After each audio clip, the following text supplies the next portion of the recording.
October 20th. I stopped by Graymalk's place last night, per her invitation, and the mistress actually set down a plate of victuals for me on the back step. I realized then that Jill was far younger than I'd thought. Now she wasn't wearing her crazy clothes and had her hair down loose rather than tied back and hidden under a bandana. And she was a good cook. I can't remember when I'd eaten so well. Afterwards, Graymalk and I headed for the manse. It was an exceptionally clear night, and there were stars all over the sky. "It just occurred to me that you're a bird watcher," I said. "Of course." "Have you seen an albino raven anywhere about?" "As a matter of fact, I have. Here and there for several weeks now. Why?" It's occurred to me that it might be the vicar's companion. Just a matter of proximity and a guess, really. "I'll watch for it now, of course." Someone with a crossbow passed us at a distance, moving in the other direction. We stood still. Let him go by. "Was that him?" she asked. "Just a member of the midnight congregation," I said. "Not the man himself. Scent's wrong. I'll remember this one, though." Streaks of high cirrus fluoresced above us from the stars they framed, and a gust of wind stirred my fur. "I hunted rats and ate out of dustbins, and saw my kittens killed and was hung by my tail and abused by wicked urchins," Graymalk said suddenly, "before the mistress found me.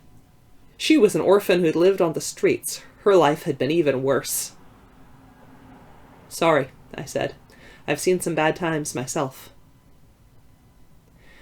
"If the way is opened, things should change."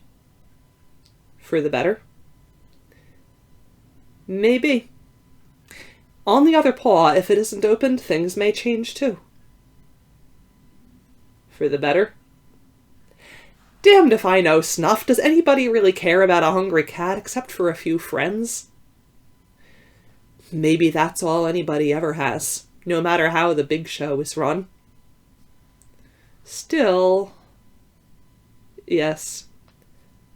Hard times really do bring out the revolutionary in a person, don't they?" "I'll give you that. Also, sometimes the cynicism." "Like you?" "I suppose. The more things change..." "So that's the manse," she said suddenly, pausing to regard the big structure which had just come into view, a few lights visible within. "I've never been over this way before."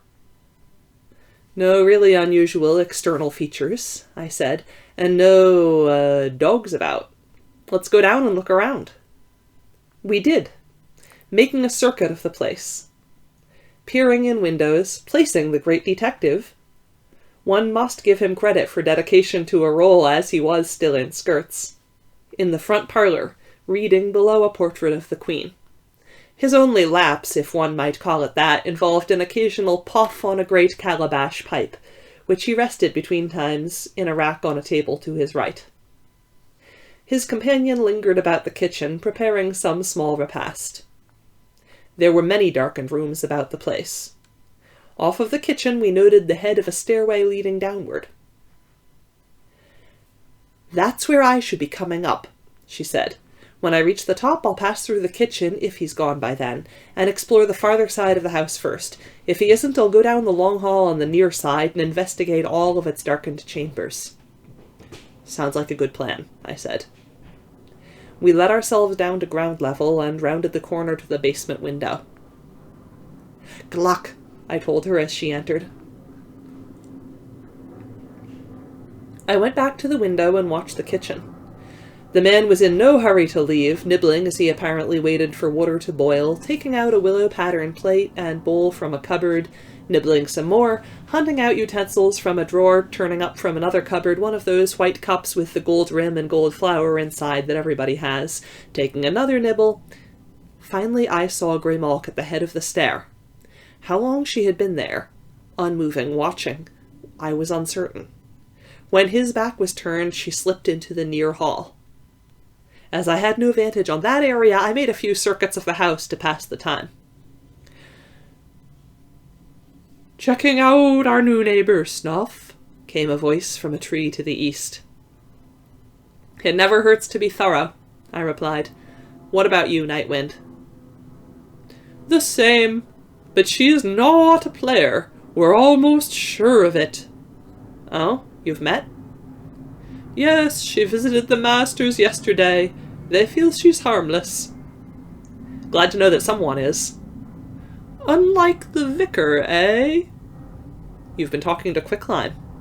Yes! I thought you at odds. I heard you dropped him in the river. A misunderstanding, he said. We've smoothed it over since. What did you give him for the vicar? Needle's nightly feeding route, he said. Maybe he plans to ambush him and eat him. Nightwind made a chuckling sound, something halfway between hoot and gasp. That would be amusing. Not to Needle. He chuckled again. That's true, isn't it? I can almost hear him crying, This is not funny! Then gulp, and we'd all have the last laugh. I've never eaten a bat, I said. They're not bad. A little salty, though. Say, since I've run into you, maybe we can do a little business. Nothing major, but we take whatever's there, eh? Usually, I said. What have you got? After I heard about the vicar, I went looking around his place, met his companion. A big white raven, I said. I've seen it. Well, I decided on the direct approach. I flew up and introduced myself. Her name's Tequila, and she seemed behind on the game and trying to catch up. Didn't have much to trade, but all she wanted was a list of the players and their companions. She'd get it from someone else if she didn't get it from me, I figured, and I might as well get whatever she had for it. First, though, she did know that you're one of us and your bird-eating friend. She told me she'd seen you a few nights back with another big dog dragging a body toward the river. That was the missing officer, wasn't it? I won't deny it. Did you or Jack kill him? No, but the body turned up too near home for comfort. And you were just getting rid of it. Would you want the thing in your front yard? Certainly not, but what I'm curious about is your friend. Tequila recognized you as she swooped by, but not the other dog, so she followed it when you parted. She said that it went to Larry Talbot's place.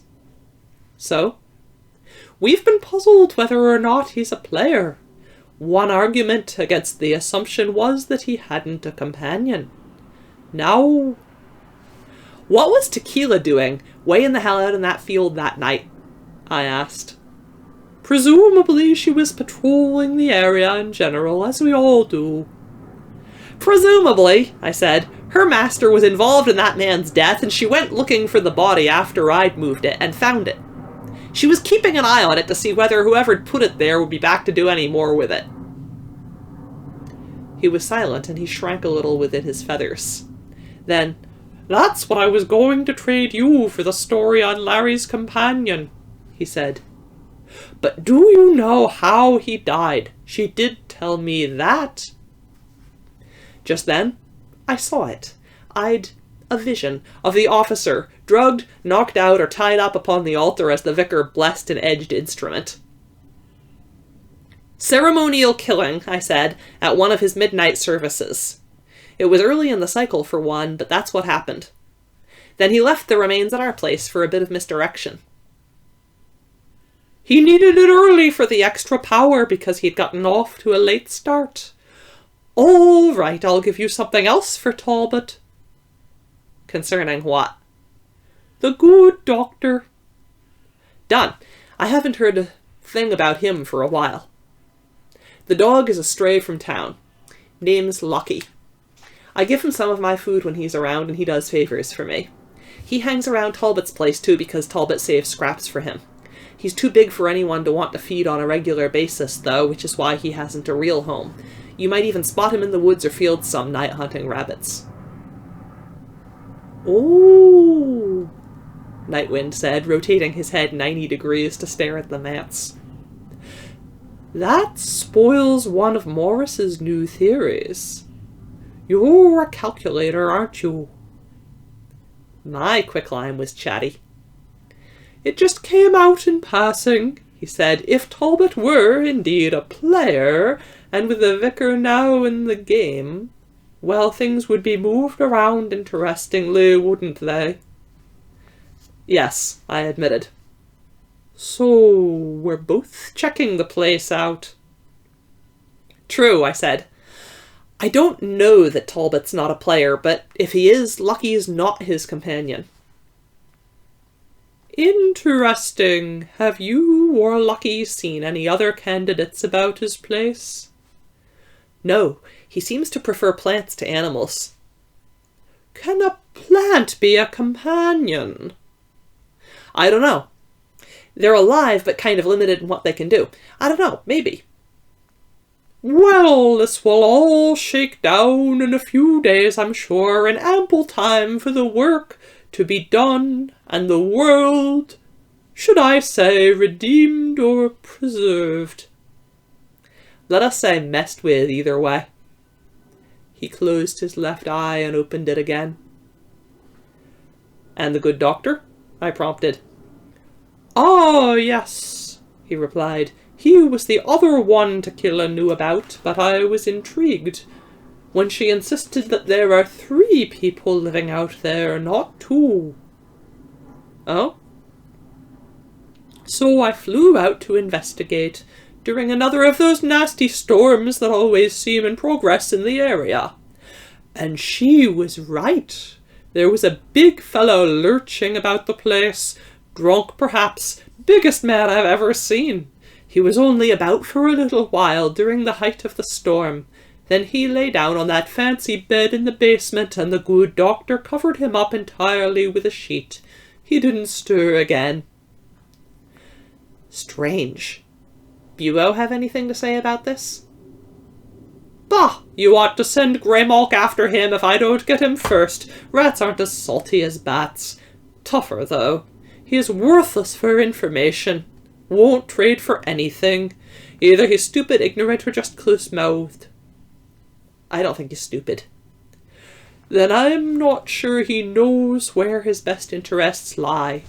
Either way, he's not much use to the rest of us. I'll have to corner him sometime. Don't eat the tail, they're no good. He chuckled again. If you find out more about Talbot or this place, let's talk again. Plants, He spread his wings and swooped away to the south. I watched him vanish into the night. Formidable. I circled the manse again, checking at a few windows. Then I heard the back door open.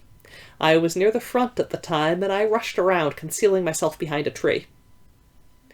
Good kitty, said the great detective in a well-controlled falsetto. Come visit us again sometime. Graymalk was deposited on the back steps, and the door was closed. I cleared my throat, but she sat there for a time, grooming herself before wandering off in the other direction. Suddenly she was beside me. Are you all right? I asked her. Fine, she said. Let's walk. I headed southward. She has a good memory, that old lady, Gray finally said. In what respect? Her servant spotted me on a sudden return to the kitchen, and she heard me call out. She came back and called me by name. She was very nice, even gave me a saucer of milk, which I felt obliged to drink. Who'd have thought anyone would look at a cat well enough to recognize her later, not to mention remembering her name? Maybe she likes cats. Must have if she wanted to feed you. In that case, you'd think she'd have one of her own, but she doesn't. There were no signs. Just has a good eye and a good memory, then, I guess. We crossed the road, kept going. I guess so, she said. So, I got to look around pretty well before they found me. And? There's a windowless room with a wide door and a niche in its far wall, which is of stone, by the way. That old place has been through a lot of changes. Anyway, the niche seemed about right to have held an altar at one time. There were even a few small crosses chiseled into the stone and a bit of Latin, I think it was. Good. I said, in one way. What's the other way? Nightwind knows about it. He came by while you were inside and we talked. The White Raven, by the way, is named Tequila. Oh, he knows her? And you were right about the vicar. It was a ceremonial killing. Dues for getting into the game late. Sounds as if you had a long talk. We did. I'd better fill you in. Any special reason we're heading this way? Yes, that's part of it. We continued to the south and a bit to the west as I told her the things I'd learned.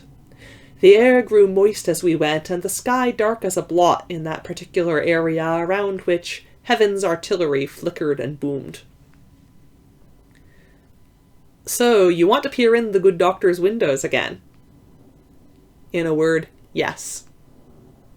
Cats aren't real fond of getting wet, she observed after the soft weather got harder. Dogs aren't crazy about it either, I said. Then, whoever wins, it'll still rain.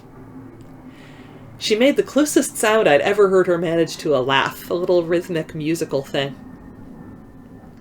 That's true, she said a little later. I'm sure. How many times in a century does the full moon rise on Halloween? 3? 4? It varies, I responded.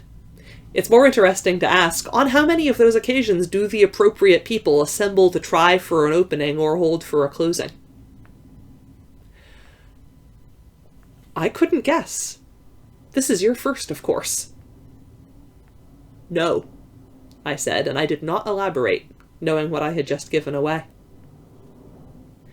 We walked on, through the drizzle toward the place of brightnesses, keeping to the road as there were fewer wet things to brush up against there.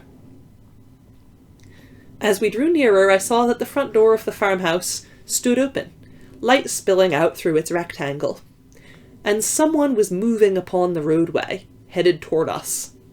Another discharge from the storm clouds gave the building a thorny corona of light, and outlined briefly in its glare I saw that a very big man was moving toward us at an ungainly but extremely rapid pace. He was dressed in ill-fitting garments, and my single glimpse of his face showed it as somehow misshapen, lopsided. He halted before us, swaying, turning his head from side to side. Fascinated, I stared. The rain had washed all scents from the air until we achieved this proximity. Now, though, I could smell him, and he grew even stranger to me, for it was the sick, sweet scent of death that informed his person, reached outward from it. His movements were not aggressive, and he regarded us with something akin to a child's simple curiosity. A tall figure suddenly appeared at the farmhouse door, looking outward into the night, laboratory coat flapping in the wind. The giant figure before me leaned forward, staring into my face. Slowly, unthreateningly, he extended his right hand toward me and touched me on the head. Good dog, he said in a harsh, cracked voice. Good dog, as he patted me. Then he turned his attention to Graymalk and, moving with a speed that belied his earlier gesture, he snatched her up from the ground and held her to his breast. Kitty, he said then. Pretty kitty. Clumsily, he moved to stroke her with his other hand. Rain streaming down his face now, dripping from his garments. Pretty. Snuff! Graymalk wailed. He's hurting me! Too tight! His grip's too tight! I began barking immediately, hoping to distract him into relaxing his grip. Hello! Came a call from the man at the farmhouse. Come back! You must come back now! I kept barking, and the man dashed outside, rushing in our direction. He's let up a little, but I still can't get free, Graymalk told me. Apparently confused, the huge man turned to the approaching figure and back again. It appeared to be the good doctor headed our way. I kept up the barking, since it seemed to have worked. When the good doctor came up beside the giant, he placed a hand upon his arm. Raining cats and dogs, I see, he said. I stopped barking as the giant turned his head and stared at him, doubtless at a loss for words in the face of such a sallying of wit. The doggy wants you to put the kitty down, he told him. The kitty wants to get down too. Put her down and come back with me now. It's a bad night to be outside with all this rain. Bad night, the big man responded. Yes, so put the kitty down and come with me.